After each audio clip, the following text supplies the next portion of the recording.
Hello, I want to welcome everybody to tonight's Fireside Chat with LaRouche for the LaRouche organization for Thursday, March 25th. Many of you know that we have just come off a conference of the Schiller Institute involving 37 speakers with presentations. There have been a lot of different reflections from that conference. Most importantly, there's been a lot of spin-off in terms of both the coverage that's happened as a result of that conference, coverage of various of the speakers and of Helga LaRouche as well, specifically.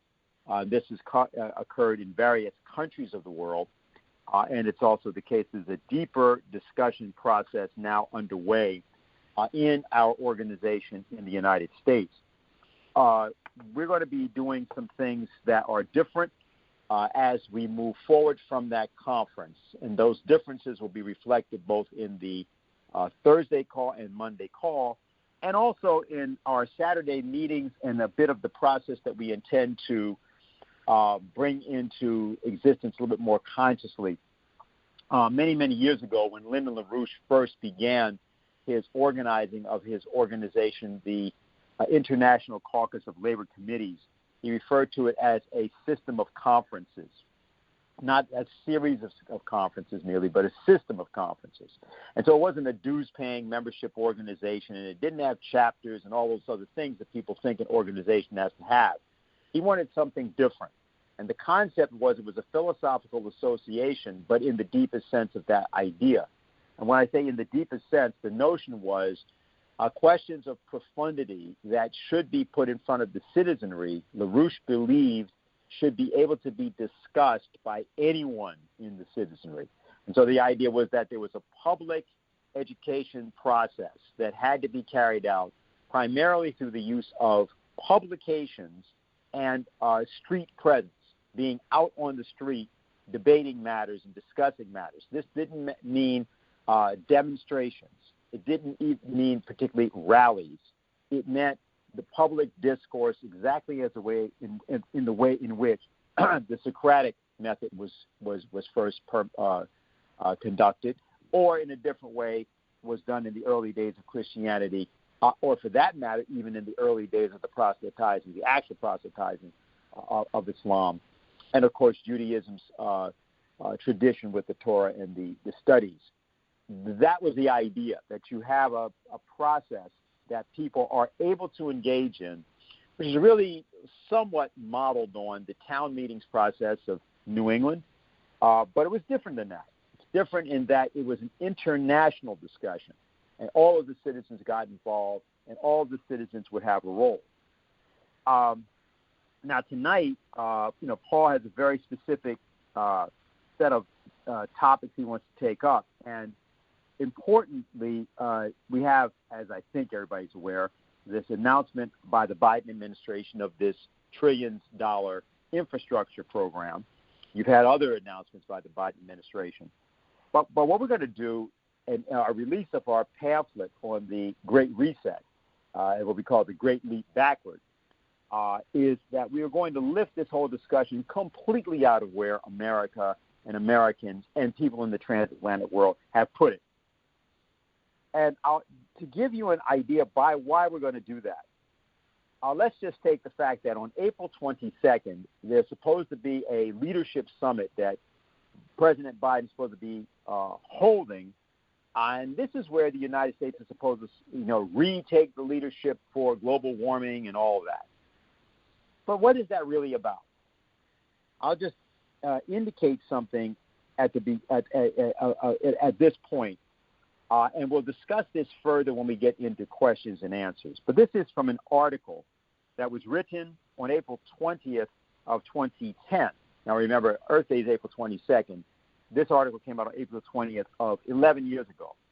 And here's what it was called. And for those of you that go back far enough to remember who Gaylord Nelson was, he was the founder of Earth Day, you'll understand why and how significant this is to what's about to happen from the White House and what we're about to do with our pamphlet. So this is what that article said. It was called Earth Day Founder Disappointed in Followers for neglecting overpopulation. So here's what the first two paragraphs of this article say. This month, America celebrates the 40th anniversary of Earth Day, founded in 1970. So this is from 2010. Founded by the late U.S. Senator Gaylord Nelson, Democrat from Wisconsin, one of our greatest environmental heroes of the 20th century. Yes, few of the multitudinous articles, exhibits, parades, and speeches will dare to broach the one issue that worried Nelson perhaps more than any other: human overpopulation. I know this because I collaborated closely with Nelson on several projects during the last decades of his life, as the author is saying this. By the time that Nelson died in 2005 at the age of 89, he had become deeply disappointed with the wholesale retreat of the environmental establishment from advocating limits to population growth. Rather, a new generation of more pragmatic, expedient campaigners preferred to prattle on about safer and sexier topics like tropical deforestation, overfishing, oil and water shortages, urban sprawl, traffic congestion, power plant pollution, toxic waste, marine dead zones, proliferating dams, roads and power lines, destruction of wildlife habitat, endangered species, and, of course, climate change. So I cite that because those who know that all that this is actually about is depopulation. It has nothing to do with global warming. It has nothing to do with climate change. Those who know that what is under discussion is depopulation. And some, of course, are more conscious than others, and some are dupes. And are just involved because they think it's about this other matter. And so in what we're about to discuss tonight, let me say that the discussion of tonight is embedded in this system of conferences which we are involved in developing and devising. We will be discussing tomorrow, and therefore we're not going to detail this yet because our leadership group has to meet and go over it. But most likely we'll do our next major conference on May 1st, the Saturday, May 1st.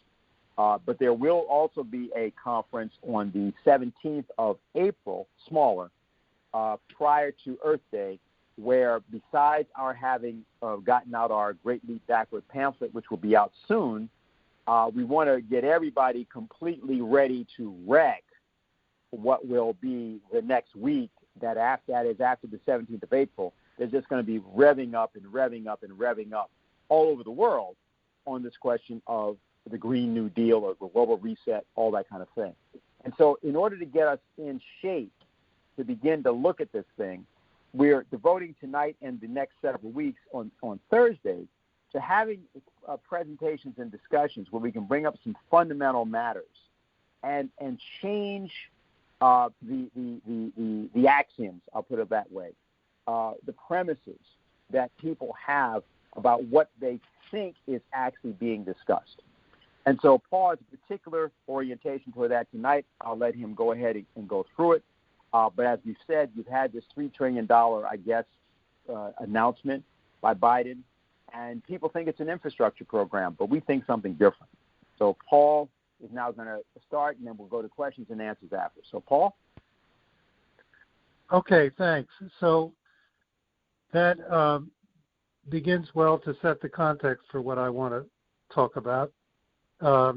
More of that context, of course, many people listening are familiar with, that we have had in circulation for 2 months now a 70-page special report, The Great Leap Backwards, which exhaustively demonstrates both the truth of the Green New Deal that Dennis just indicated with that quote from Senator Nelson, but also demonstrates the fraudulence of it and the broad sweep of this intervention to destroy the industrial basis of modern civilization, not simply in the areas of electrical power, but all across the scope of agriculture, all across the extent of industry.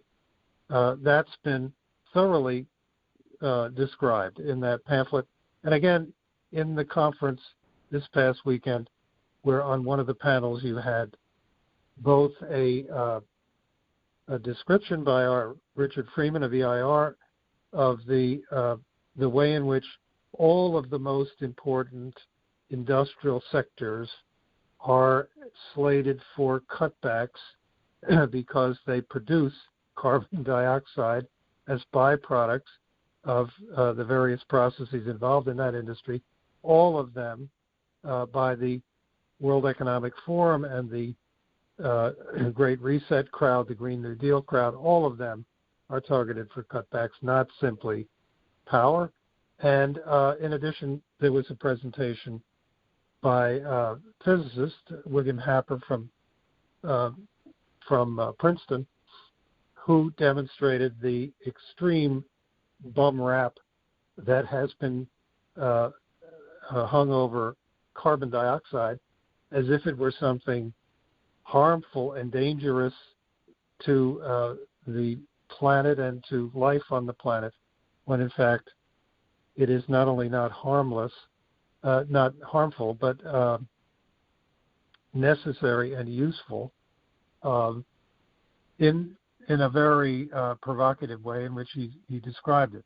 For example, pointing out that the composition, that if you consider the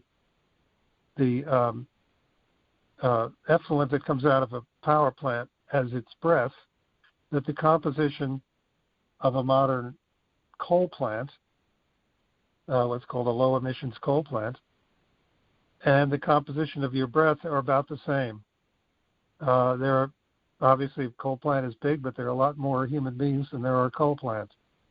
His point was, our breath is putting into the atmosphere more of exactly the same composition of the same chemical and molecular composition as is the production of power, even with coal.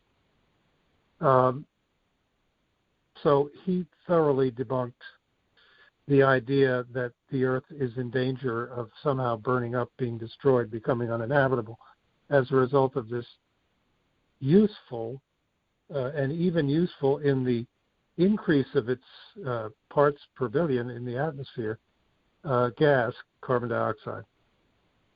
So the context, we've got that out. We're now preparing to put out a mass pamphlet which will convey that in a condensed way and even more effectively with a lot more immediately accessible, graphically accessible material that people can very readily discuss with one another and show to others in order to get the expose of this great leap backward across. So I want to look at the Green New Deal from a somewhat different angle, one that's not as thoroughly exposed. We're told, as Dennis said, that an infrastructure plan is coming, a very big one. And whenever this comes up, big or small, it's always said that we are not investing in infrastructure at all as a nation, that our infrastructure is all crumbling. It's completely unlike that of China and other countries which are investing in it. We simply are allowing it all to go to pot. This is not true. There is one huge exception to that. Here are the figures on it. From 2010 to 2020, $300 billion was invested in constructing wind and solar electrical capacity. From 2000 to 2020, $340 billion was invested in constructing gas turbine electric capacity. This is just in the United States. What was added was 170 gigawatts of wind and solar electricity. That's 16% of all the electric capacity in the United States. What was additionally added was 340 gigawatts, twice as much, of gas turbine electricity. That's 31% of the total electrical capacity. Solar and wind power capacity was quadrupled in the decade since 2010, while coal was cut in half, nuclear was reduced by 9%, and so forth. Wind, solar, and gas electricity got more than 1/5 of all of the infrastructure investment of all kinds at all levels of government and private in the past decade. By far the biggest chunk of infrastructure investment that was made, as totally inadequate as everyone knows it is, more than 1/5 of all of it was in the power sector, and only exclusively these forms of power. The wind and solar, relatively cheap, unreliable, intermittent, dangerously unreliable, and the gas turbine power to back them up when they fail, when there's no wind, no sun, and when they otherwise fail. That's been the infrastructure reality for 20 years.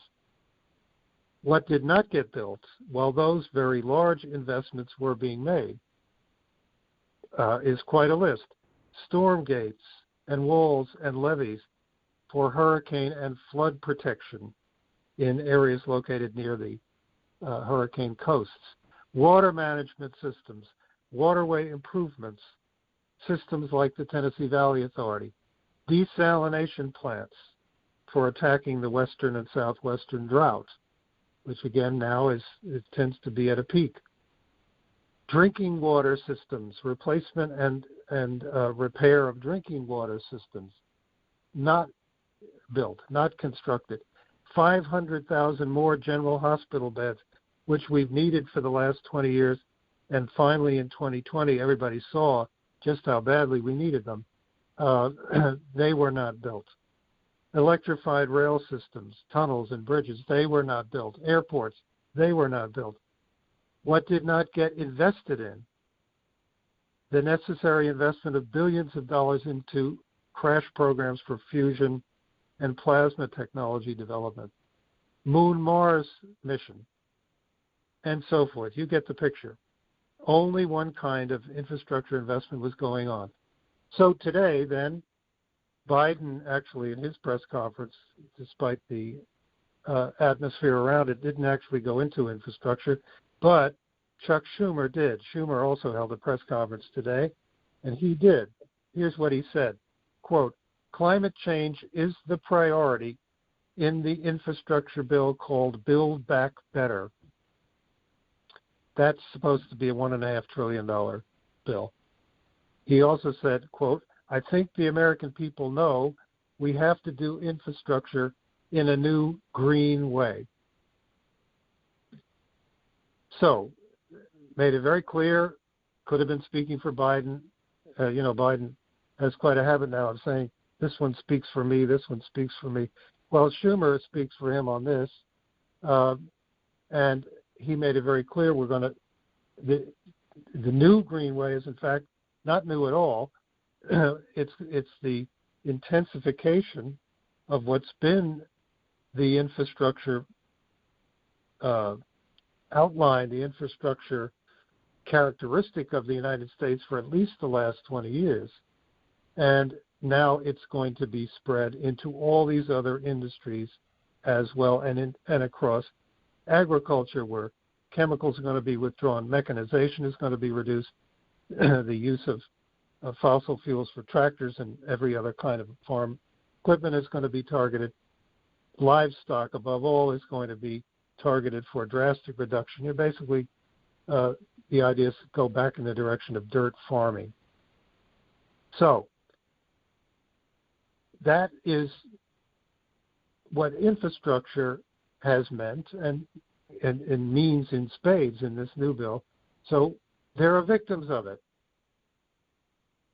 Last summer and the summer before this, the people of California were victims of regional blackouts both summers because of this pattern of wind and solar backed up by gas and everything else getting shut down. In California, they did it by more or less by law. Then came Texas, where people froze. 40-plus people lost their lives, freezing to death. They did it to themselves by, that is, the politicians of the state not by law, but by deregulation, which made these intermittent, unreliable forms of power cheaper and increasingly available. They proliferated across the state. Natural gas was added in order to back them up.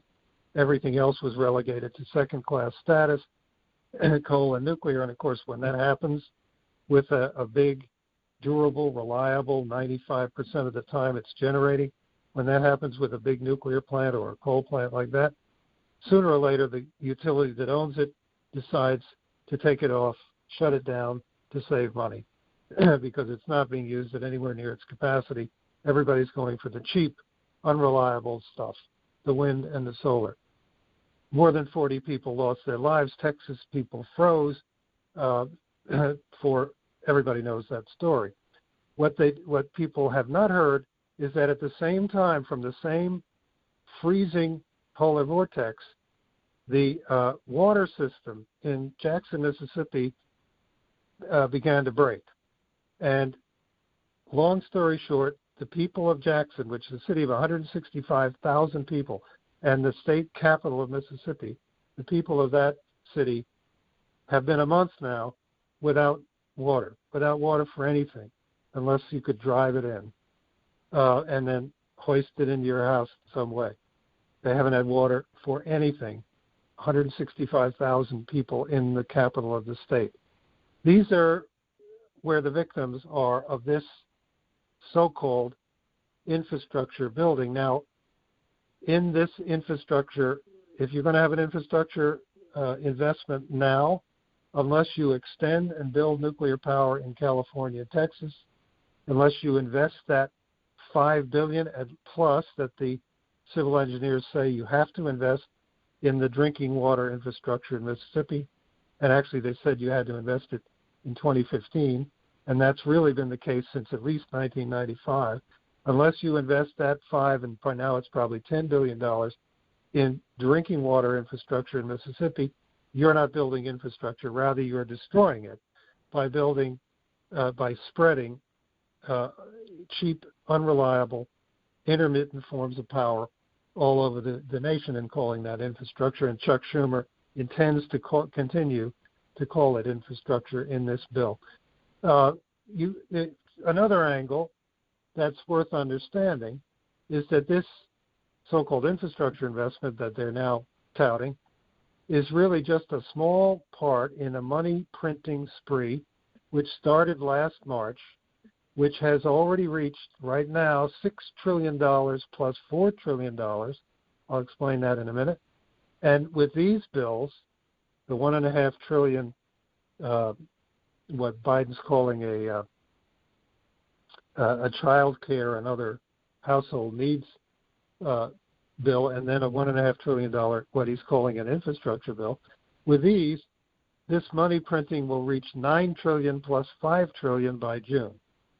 $9 trillion borrowed against taxes by the federal government, $5 trillion added to bank reserves by the Federal Reserve.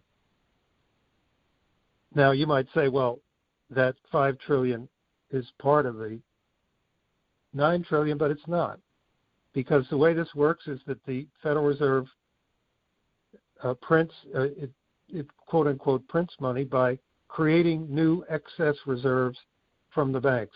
Now, it's buying from them securities.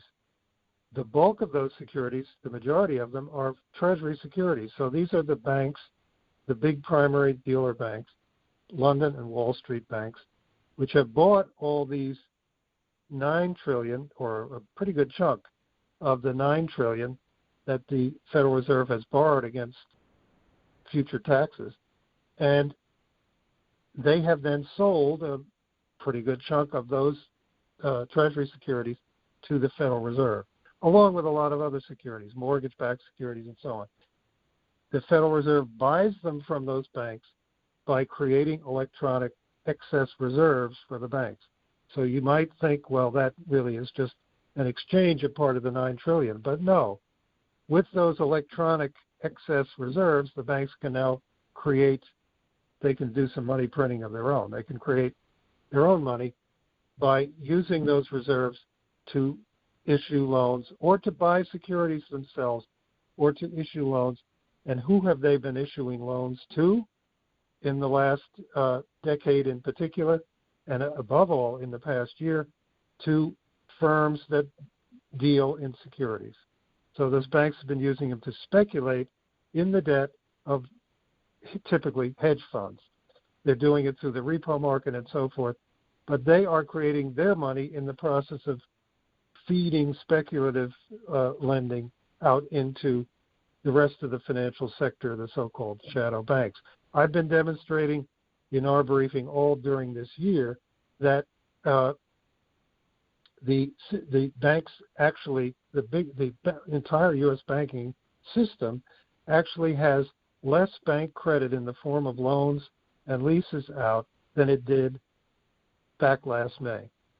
And yet it has received nearly $4 trillion in new reserves just in that period since last May from the Fed, and it has thereby vastly increased its deposits. And of course, all those deposits are really in just about half a dozen, 7 or 8 banks, and those banks overwhelmingly dominate. They're like whales, and all the community banks are like minnows. The water displacement is by the whales, not the minnows. So that's where the lending is going on, and it is actually less than it was nearly a year ago. And the ownership of securities by those banks, the holdings of securities, are $5 trillion more than they were at that same time, May of last year. So there's no question what they are doing and how this money that's being printed is becoming pure speculation. There has not at any point in this $9 trillion plus $5 trillion been any investment in raising the productivity of work in the economy, productive work. It has avoided any investment in new technology, actually new infrastructure, and instead introduced all this primitive, cheap, unreliable electric power infrastructure in the course of this deluge of speculation. So you could look at the testimony that Jerome Powell and Janet Yellen gave in the Senate last week. On the surface, they might suggest that the two of them are really nuts because they said, on the one hand, we expect tremendous growth in the next year, 6.5%. I mean, come on, 6.5% growth in the next year. We expect rapidly increasing inflation. But we're not worried about it, so we're going to continue to pump in $120 billion a month in quantitative easing, printing this money, creating these excess reserves. So here you have, of course, remembering this is not really the Treasury Secretary Yellen and the Fed Chair Jerome Powell. This is the current and the immediate past chairs of the Federal Reserve. That's who these two are. And between the two of them and Ben Bernanke, they have covered the last 13 years of crash and then stagnation running the Federal Reserve. They've raised its balance sheet from $750 billion in 2008 to just under $8 trillion now, more than 10 times that much, meaning they've multiplied the excess reserve funds in the 25 biggest transatlantic banks by 10 times, more than 10 times during that period of time. That's who these two are, the last two chairs of the Federal Reserve. And what they, you would think that, they're crazy to say, on the one hand, there's going to be much more rapid inflation. On the other hand, we're going to feed that inflation with $120 billion printed money every month indefinitely, which is what they said. But you have to understand that they are now firmly linked into the central banking institutions of Mark Carney, the Bank of England, Mike Bloomberg, the green finance institutions, the European Central Bank's head Christine Lagarde, the Bank of International Settlement, and these institutions are committed now to creating rapid inflation which can very easily become hyperinflation and wipe you out. It has two purposes for them.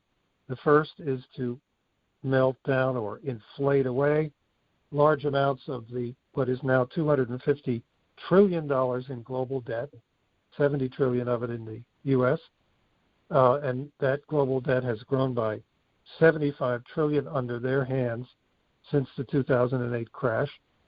The second purpose, to pour huge amounts of new currency, including by government spending and taxing, into wind and solar energy companies, makers of zero carbon substitutes for agriculture, for all the most important productive branches of industry. That is what we call the green finance bubble. That's the other purpose of this hyperinflationary process.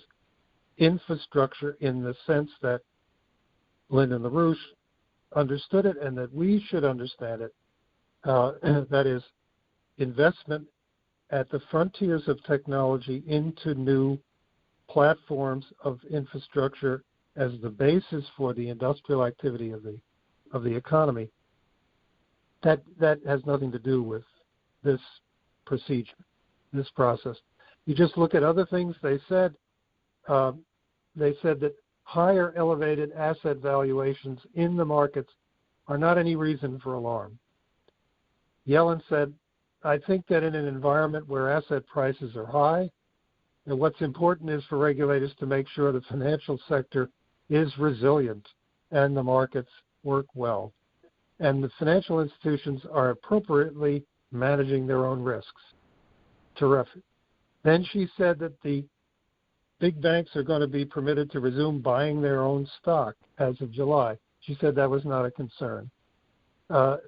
She said there was no reason to subject BlackRock Incorporated, which is only the world's largest financial corporation, no reason to subject it to enhanced regulation by making it a systemically important institution.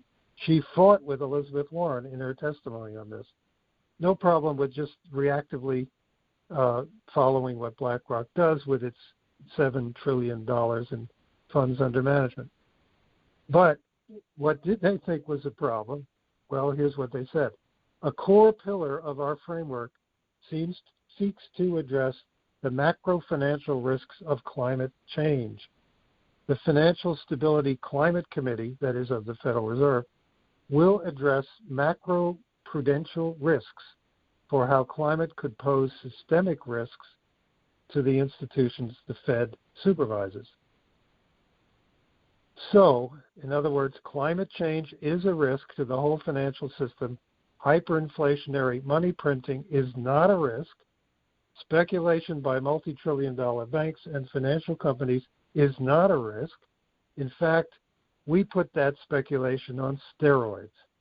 We're the Federal Reserve, proud member of the network of central banks and regulators for greening the financial system and following our dear leader, the Bank of England.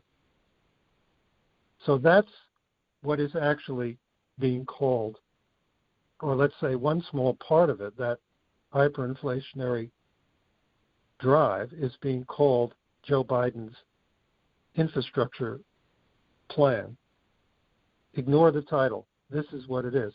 And so you have to see our special reports. Many of you have read it. Many of you have still to read it. And now the mass pamphlet that's coming out, so that, because in order to reverse this, it's well underway. In order to reverse it, large numbers of Americans and others in the world have to understand what it actually is and how it works.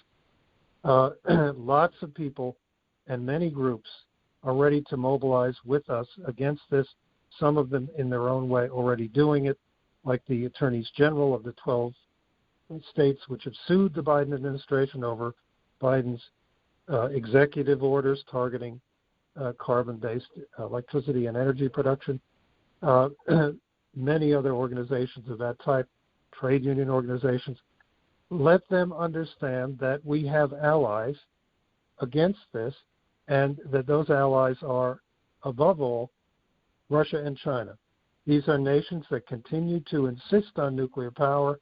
They continue to insist on coal power, whatever they may, particularly China, whatever it may say about in public statements about the Paris Climate Accord. This is their actual policy.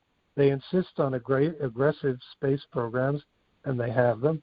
They insist on high technology productive agriculture. And I could go on, and these are where the Green New Deal are to be found.